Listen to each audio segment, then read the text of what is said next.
Baiklah, bismillahirrahmanirrahim. Assalamualaikum warahmatullahi wabarakatuh. Selamat pagi, selamat siang, selamat sore, selamat malam. Kapanpun Anda melihat video presentasi video kali ini. Salam sejahtera untuk kita semua. Baiklah, nama saya Fatur Rahman Al-Amri. NIM 6103221511. Program studi Diploma 3 Teknik Informatika. Saya ingin membahas mengenai logika.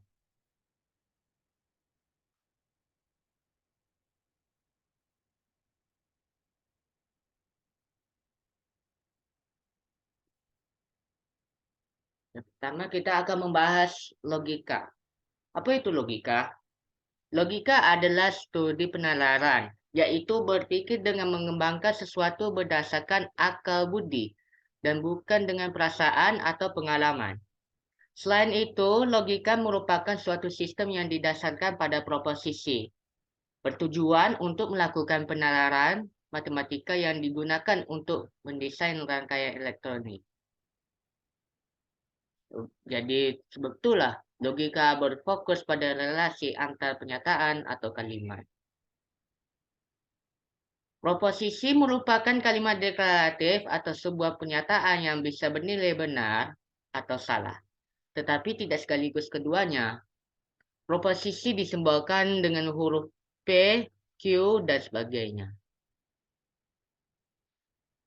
Katakan bahwa nilai kebenaran truth value dari sebuah proposisi adalah benar atau salah. Dalam rangkaian digital, nilai ini dinyatakan sebagai satu adalah dinyatakan benar. Sebaliknya, nilai yang dinyatakan sebagai nol adalah dinyatakan salah. Biasanya berbentuk kalimat deklaratif.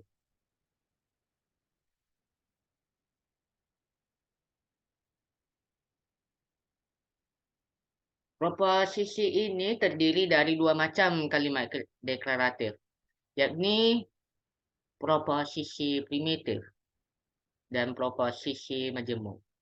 Yang pertama, proposisi primitif merupakan kalimat deklaratif yang tidak bisa membuat penghubung, seperti bilangan bulat yang membagi habis 23 adalah 1 dan 23. Yang kedua, proposisi majemuk merupakan kalimat deklaratif yang bisa memuat penghubung, seperti atau dan jika bla bla bla bla maka bla bla bla bla. Contohnya pada kalimat atau Fadila pandai bersepeda atau bernyanyi. Itu merupakan proposisi majemuk pada kalimat atau. Sedangkan kalau pada contoh proposisi majemuk dengan menggunakan kalimat jika bla bla bla bla maka bla bla bla bla, yakni jika ingin pandai maka harus belajar. Ini contohnya bukan proposisi seperti berapa harga tiket ke Malaysia dan silakan duduk. Kenapa berapa harga tiket ke Malaysia itu bukan merupakan proposisi? Karena itu kalimat bertanya. Sedangkan silakan duduk macam seperti kalimat nak mengarahkan. Oke, lanjut.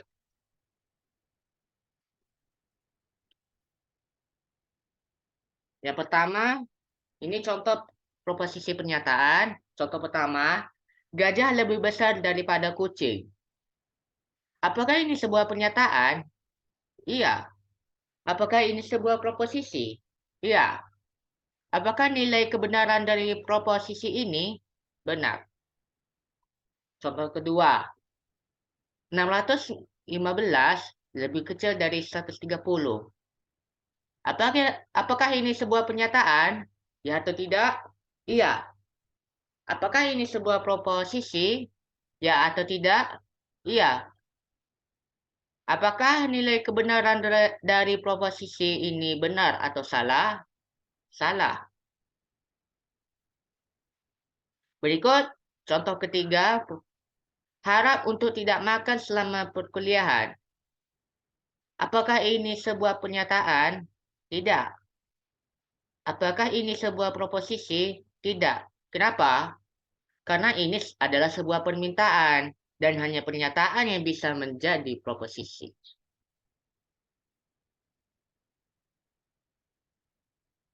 Yang keempat, Z lebih besar daripada 10.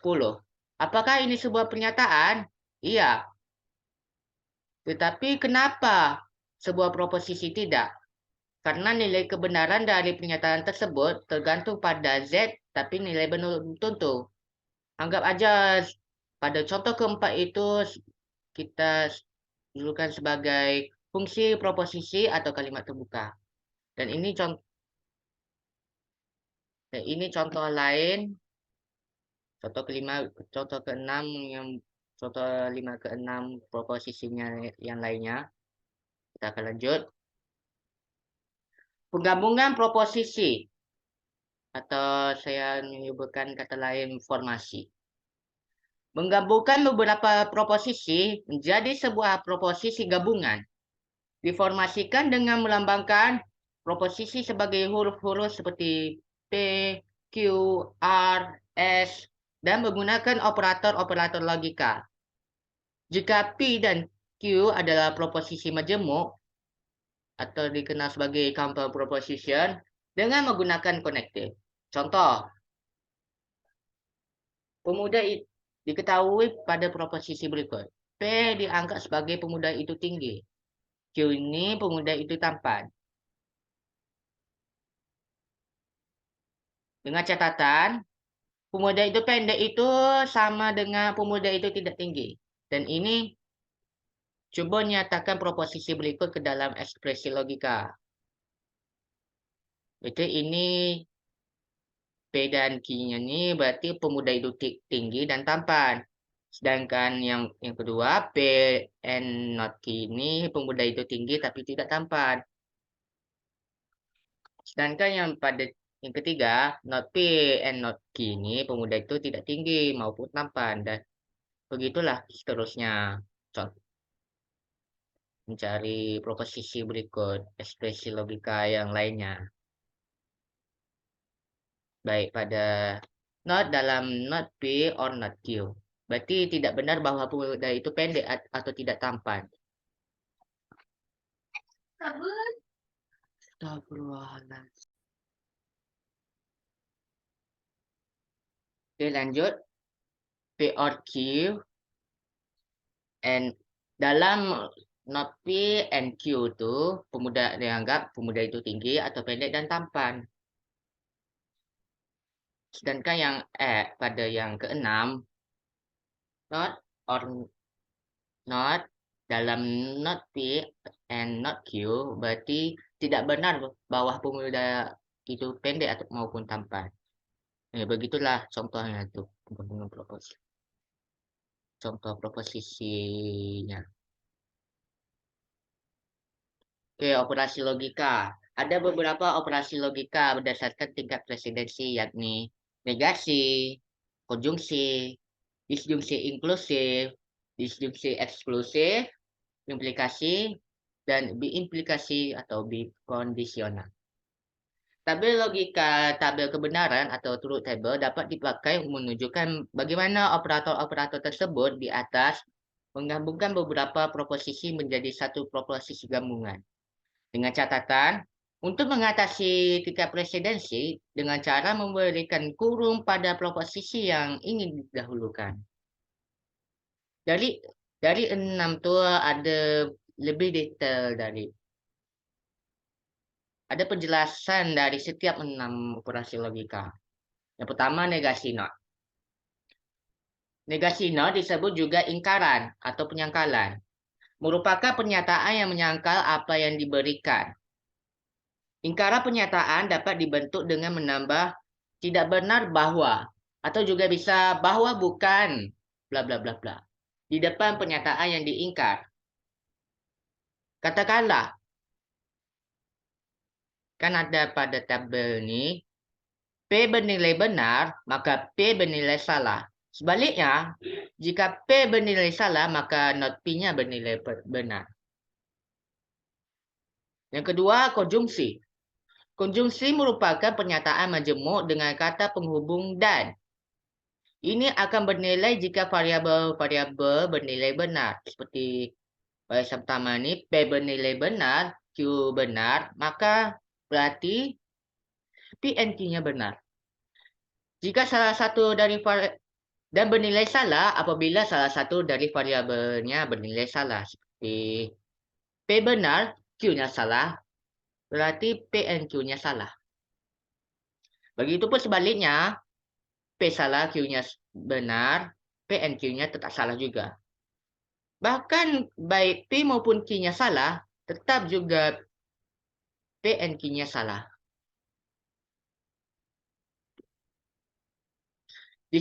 Oke, berikut. Disjungsi inklusif. Disjungsi inklusif merupakan pernyataan majemuk di mana dua proposisinya dibandingkan dengan kata atau. Proposisi yang pertama biasanya dilambangkan dengan P, dan proposisi kedua dilambangkan dengan K. Jadi sebab itu dilambangkan atau dibacakan dengan P or Q. Seperti pada tabel ini, P benar, Q-nya benar, berarti P or Q-nya benar. Berarti yang apabila P or Q-nya benar, apabila P benar, Q-nya benar, yang pertama, yang P benar, Q-nya salah, itu yang kedua, P salah, Q-nya benar, itu yang ketiga. Jadi, sedangkan sebaliknya, P or Q-nya salah apabila baik P maupun Q-nya salah. Berikut disjungsi eksklusif. Disjungsi eksklusif adalah proposisi yang bernilai benar bila hanya salah satu dari P dan Q-nya benar. Selain itu nilainya salah.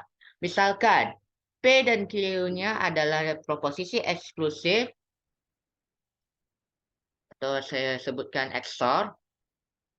P dan Q yang dinyatakan dengan notasi P XOR Q. Seperti P bernilai benar, Q-nya benar, P XOR Q-nya salah.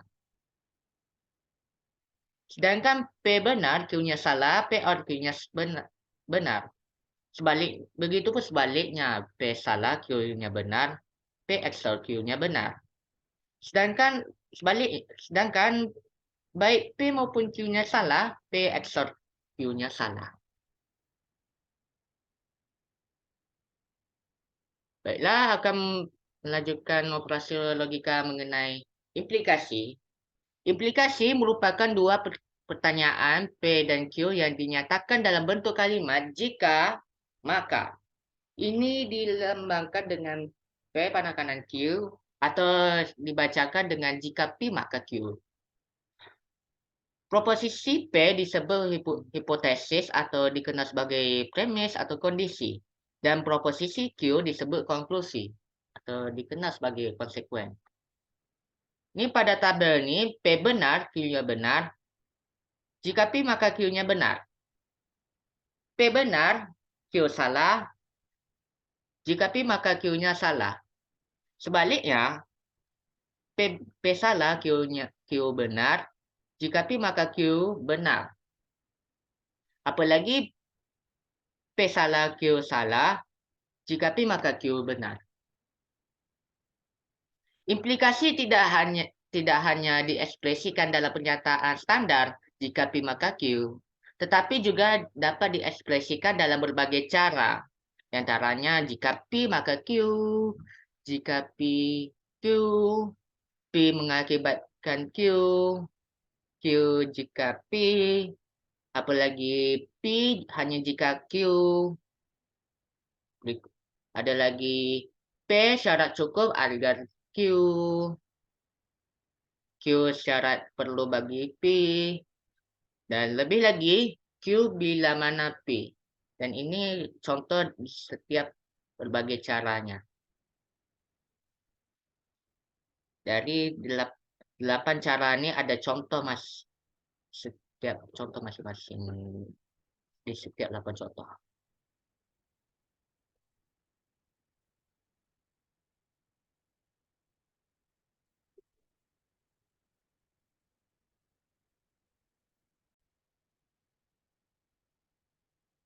Oke, lanjut scene berikutnya.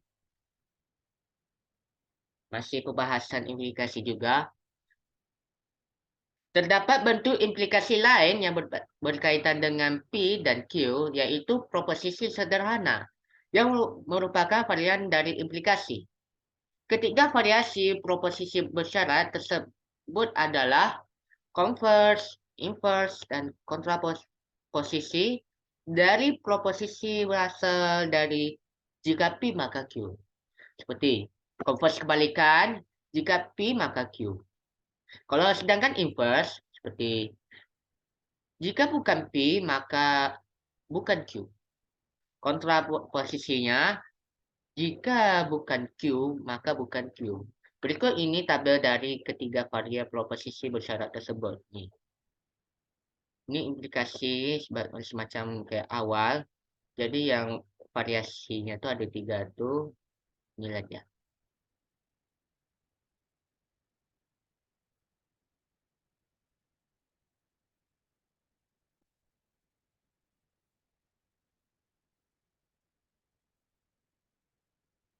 Maaf apabila kesalahan teknis.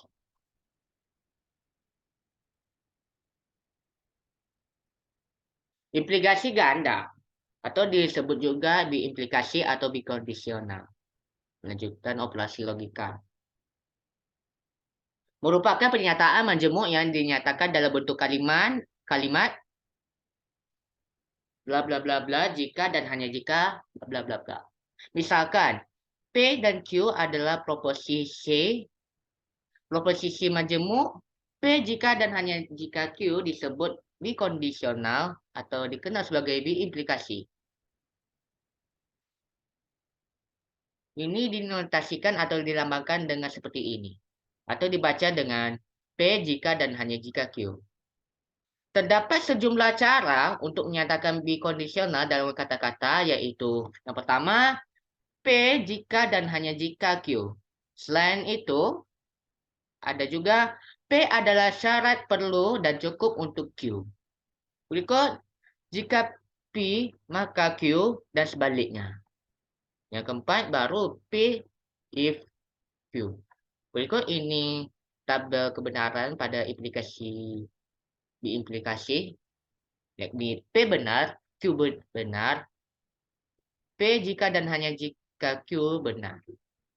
P benar, Q-nya salah, apalagi Q salah, P salah, Q-nya benar, maka P jika dan hanya jika Q-nya salah. Begitu sebalik, sedangkan P maupun Q-nya salah, berarti P jika dan hanya jika Q-nya benar. Berikut inilah tabel kebenarannya. Dan ini contoh soalnya, jika P, Q, dan R adalah proposisi, ini bukti jawaban dari tabel kebenaran dari ekspresi logika P and Q or adalah not Q and R. Ini pembuktiannya. Lanjut. Mengenai tautologi dan kontradiksi pada logika proposisi, tautologi jika benar untuk semua kasus. Contohnya P or not dalam P and Q. Sedangkan kontradiksi apabila ia salah untuk semua kasus.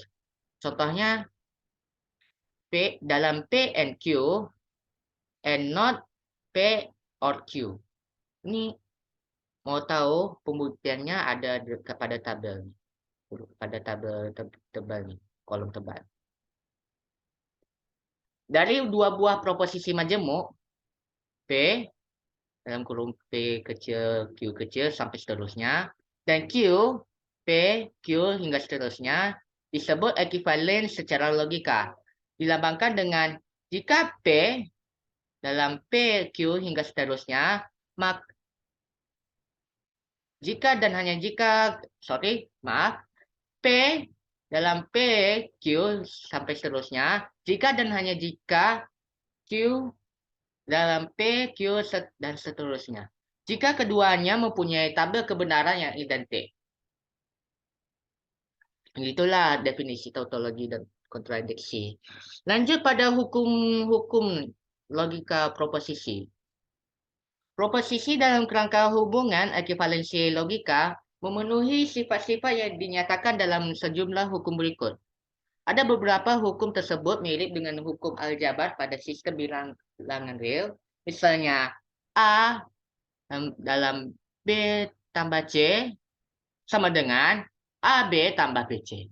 Yaitu itu merupakan hukum distributif, sehingga kadang-kadang hukum logika proposisi ini dikenal sebagai hukum-hukum aljabar proposisi. Mau tahu ada berapa hukum-hukum logika proposisi? Mari kita lihat pada slide beserta tabelnya, berdasarkan tabelnya. Jom. Berikut ada tabel atau beberapa macam hukum pada logika proposisi. Yang pertama, hukum identitas. Berikut yang ini hukum nol.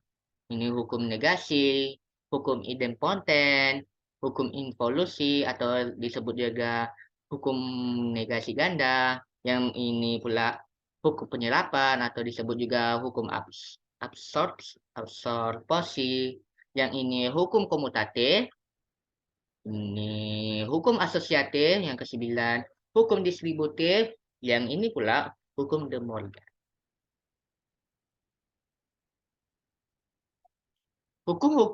Lanjutan pembahasan hukum-hukum logika proposisi. Hukum-hukum logika di atas bermanfaat untuk membuktikan keekivalenan dua buah proposisi. Selain menggunakan tabel kebenaran, keekivalenan dapat dibuktikan dengan hukum-hukum logika, khususnya proposisi majemuk yang mempunyai banyak proposisi otomatis. Contoh, bahwa P or not dalam P or Q dan P or not Q keduanya ekivalen secara logika. Penyelesaiannya yang ini P or dalam not P and not Q ini merupakan hukum De Morgan. Yang ini dalam P or not P dalam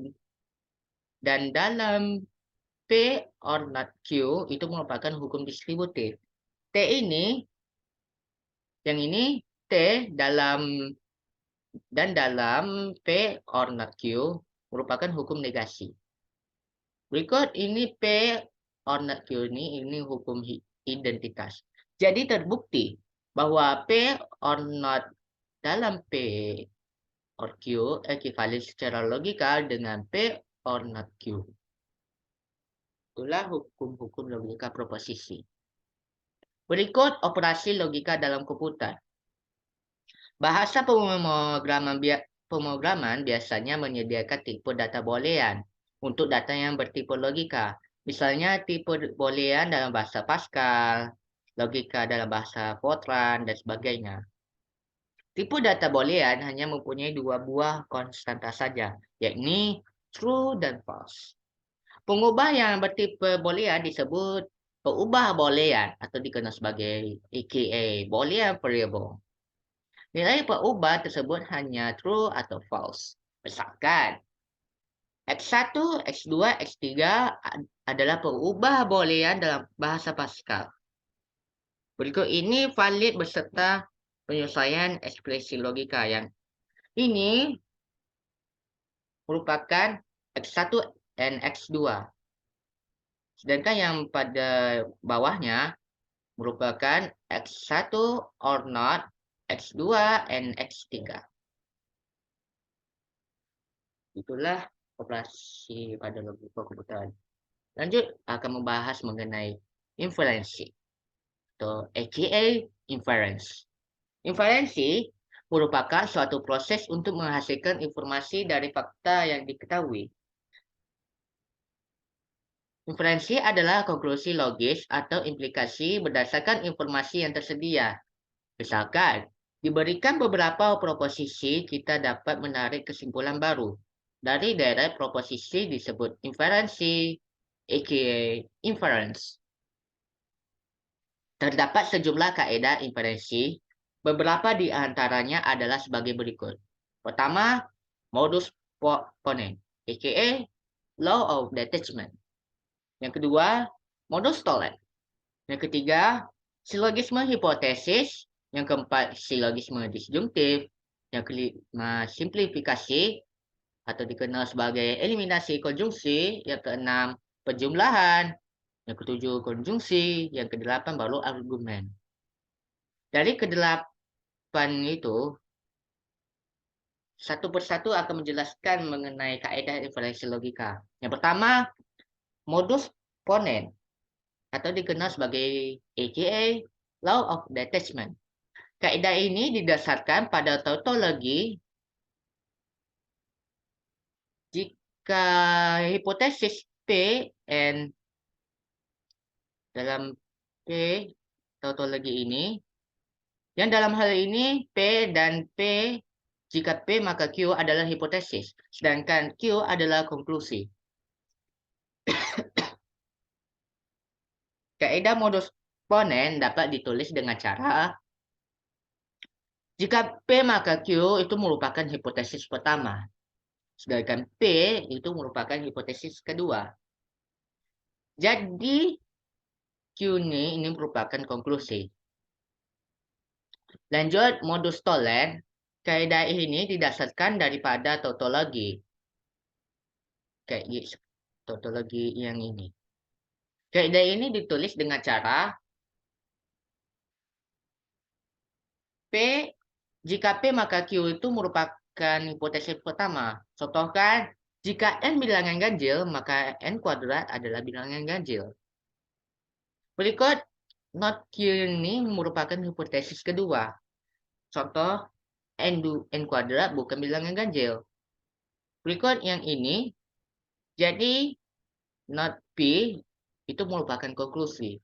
Contohnya, jadi N kuadrat bukan bilangan ganjil. Atau kata lain, jadi N bilangan genap. Dengan catatan, di setiap 8 ini, simbol pada titik 3 dibaca sebagai jadi atau karena itu. Modus ponens menyatakan bahwa jika hipotesis P dan implikasi jika P maka Q benar, maka konklusi Q-nya benar. Maksudnya dengan catatan itu bukan mungkin mengenai satu modus ponens aja. Tapi ini simbol ini digunakan itu berlaku pada semua kaidah. Kaidah inferensi logika. Berikut silogisme hipotesis. Kaidah ini didasarkan pada tautologi ini. Kaidah silogisme ditulis dengan cara jika P maka Q itu merupakan hipotesis pertama, jika Q maka R itu merupakan hipotesis kedua. Jadi jika P maka R itu merupakan konklusi. Contoh, implikasi jika saya belajar dengan giat, maka saya lulus ujian. Dan implikasi jika saya lulus ujian, maka saya cepat wisuda adalah benar. Maka menurut kaidah silogisme inferensi berikut, hipotesis pertama, jika saya belajar dengan giat, maka saya lulus ujian. Hipotesis kedua, jika saya lulus ujian, maka saya cepat wisuda. Maka konklusinya, jadi jika saya belajar dengan giat, maka saya cepat wisuda adalah benar. Lanjut, silogisme disjungtif. Kaidah ini didasarkan pada tautologi ini. Kaidah ini ditulis dengan cara P or Q ini sebagai hipotesis pertama, not P ini sebagai hipotesis kedua, jadi Q-nya ini sebagai konklusi. Contoh, saya belajar dengan giat atau saya wisuda tahun depan. Saya tidak belajar dengan giat, karena itu saya wisuda tahun depan. Menggunakan kaidah silogisme disjungtif atau dapat ditulis dengan cara hipotesis pertama itu saya belajar dengan giat atau saya wisuda tahun depan. Hipotesis kedua, saya tidak belajar dengan giat. maka konklusinya saya wisuda tahun depan. Lanjut, simplifikasi atau dikenal sebagai eliminasi konjungsi. Kaidah ini didasarkan pada tautologi ini juga, yang ini. Jika P and Q, maka konklusinya P. Jika hipotesis P and Q, maka konklusinya P. Yang dalam hal ini, P dan Q-nya adalah P and Q-nya hipotesis, dan P adalah konklusi. Berikut tulisannya seperti ini. P and Q-nya hipotesis, jadi P-nya itu konklusi. Contoh, Afrizal adalah mahasiswa teknik informatika dan mahasiswa Politeknik Negeri Bengkalis itu sebagai hipotesis. Jadi, karena itu Afrizal adalah mahasiswa teknik informatika, itu merupakan konklusi. Ini buktinya. Jadi simplifikasi ini, karena urutan proposisi dalam konjungsi P and Q tak pengaruh apapun. Catat dengan catatan ini pada simplifikasi. Berikut penjumlahan. Kaidah ini didasarkan pada tautologi. Jika hipotesis P, maka konklusi P or Q. Dengan tulis P sebagai hipotesis, jadi P or Q ini sebagai konklusi. Contoh, Fayat mengambil kuliah matematika diskrit, karena itu Taslim mengambil kuliah matematika diskrit atau mengulang kuliah algoritma. Jadi Fayat mengambil kuliah matematika diskrit itu sebagai hipotesis, karena itu Fayat mengambil kuliah matematika diskrit atau mengulang kuliah algoritma itu sebagai konklusi. Berikut buktinya. Selanjutnya konjungsi. Kaidah ini didasarkan pada tautologi. P benar and Q benar. Jika hipotesis P benar dan hipotesis Q benar, maka konklusi P and Q-nya benar. Kaidah ini ditulis dengan cara P sebagai hipotesis pertama, Q hipotesis kedua. Jadi P and Q-nya sebagai konklusi. Contohnya, Fayat mengambil kuliah matematika diskrit.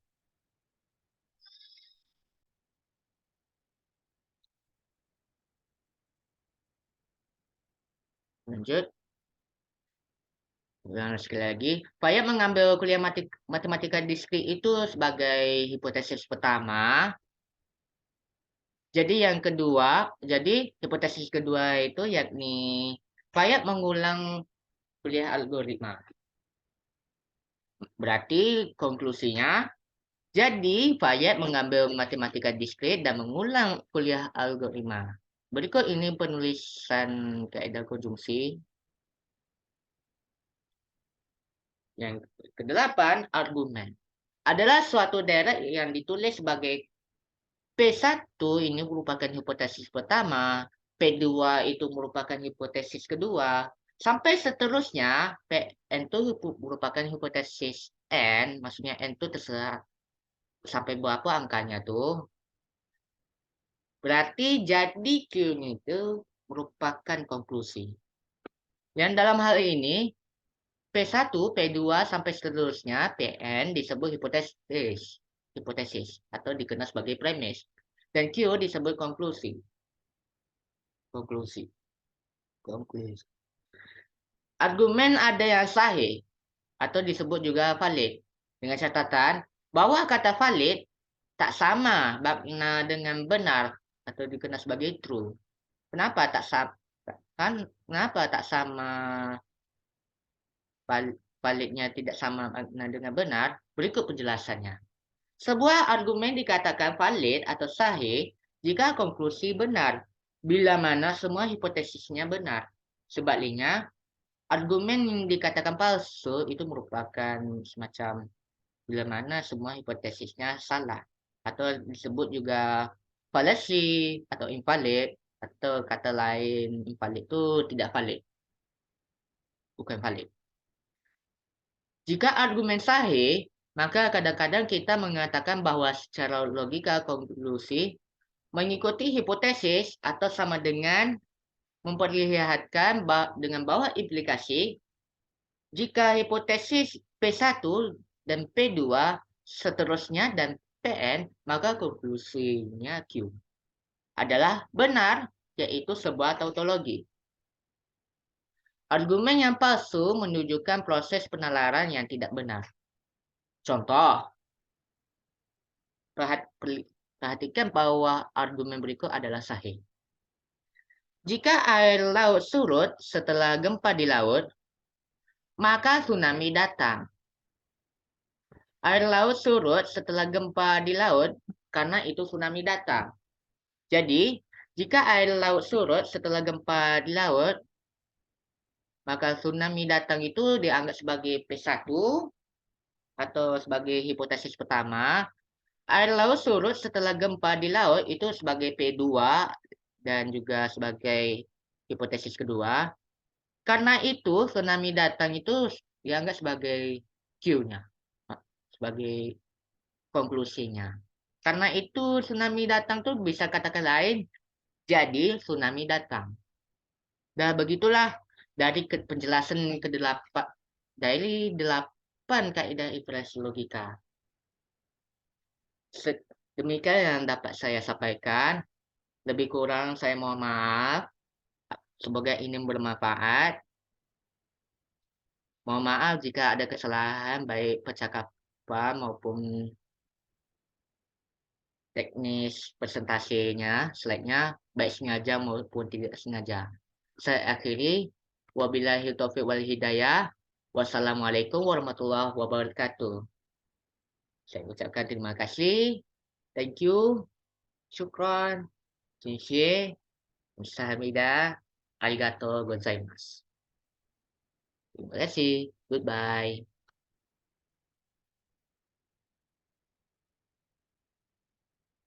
Oke.